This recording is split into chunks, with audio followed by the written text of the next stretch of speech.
Good day, class. My name is Mrs. Osman Mariam, your regular commerce teacher. So I hope we all enjoyed the last lesson. And today, we're going to be looking at sole proprietorship.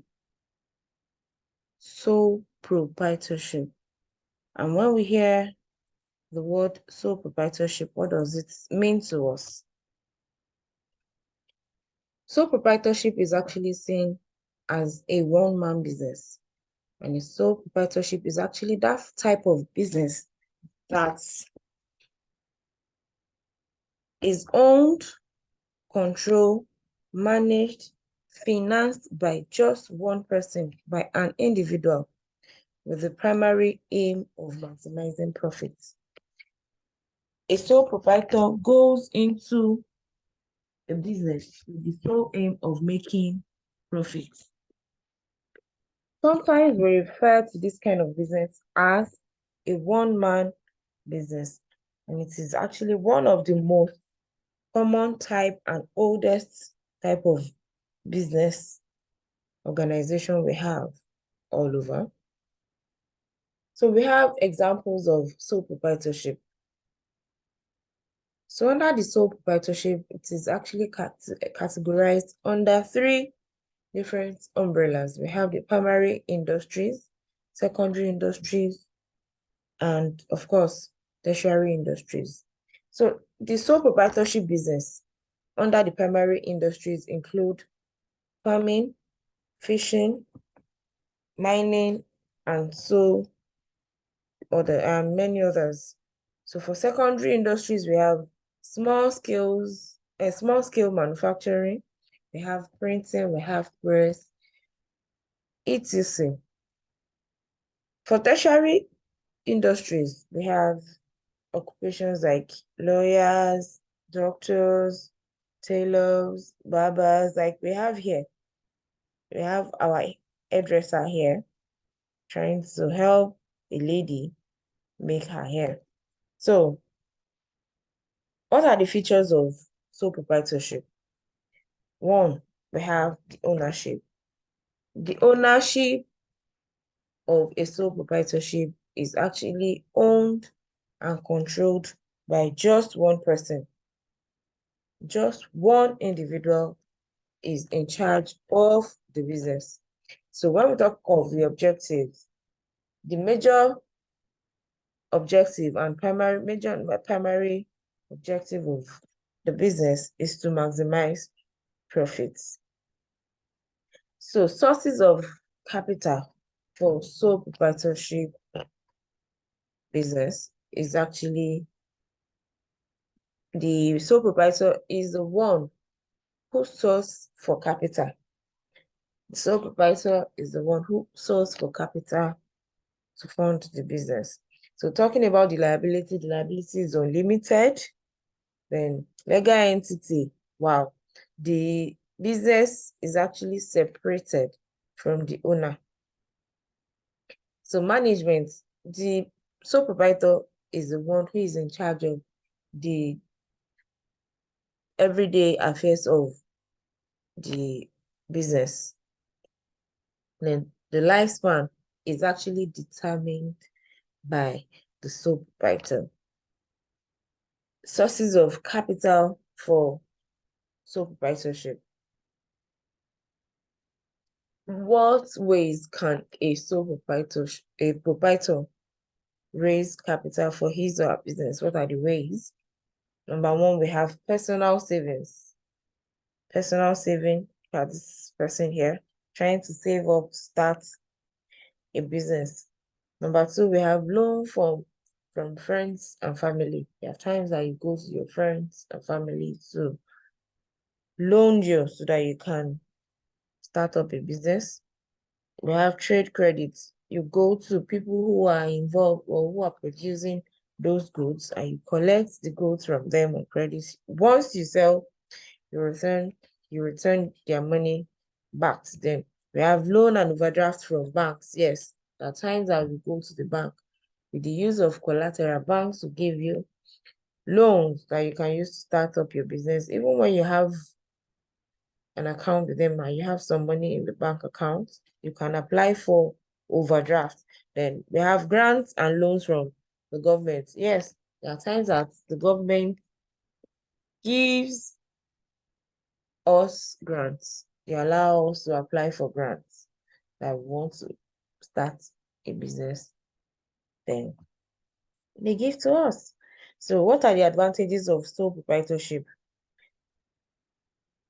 One of the advantages is that it involves small capital. It doesn't require so much for you to start up a business. It is easy to establish. Of course, you can start up a sole proprietorship business in your room, even from a smaller apartment. You can start from there, then you establish yourself the more.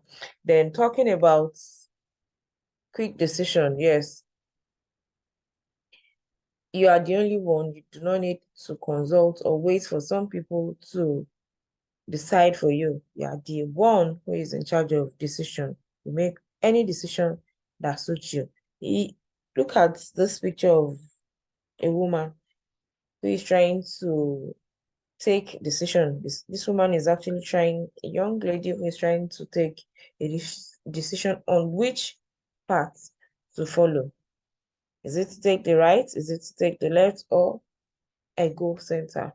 So it's actually one of the advantages that you make your decision faster. And another one is that it is easy to manage since you're the only one. You do not need to wait for orders from any other person, neither from a superior person or a colleague.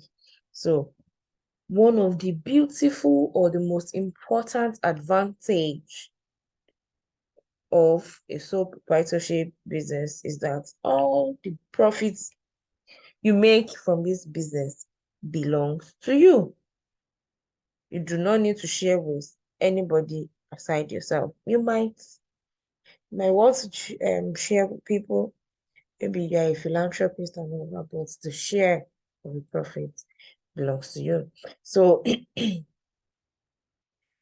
can thrive in all business environment. There's no business that you want to engage into that this kind of business does not suit. Yes, any form of business works with sole proprietorship.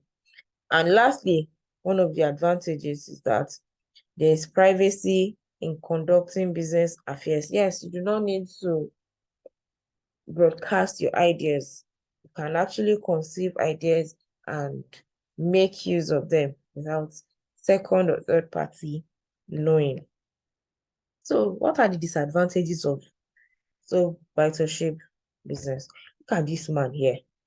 This man is the only one trying to trying to conceive ideas, trying to look at the net worth, how the business will grow, then the monetary aspect of it, and so many others. This man is just here worried about so many people, so many things. So one of the disadvantages is that problem of continuity. Once the owner of a business dies or goes bankrupt, there's every possibility that the business collapses. So it's one of the disadvantages. Then inadequate capital.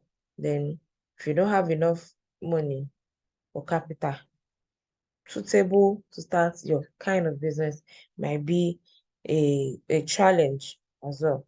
So the major disadvantage of a sole proprietorship business is that just like the same way you shared or you enjoyed all the profits made from the business, it's also the same way you're going to bear all the risk that comes out of the business.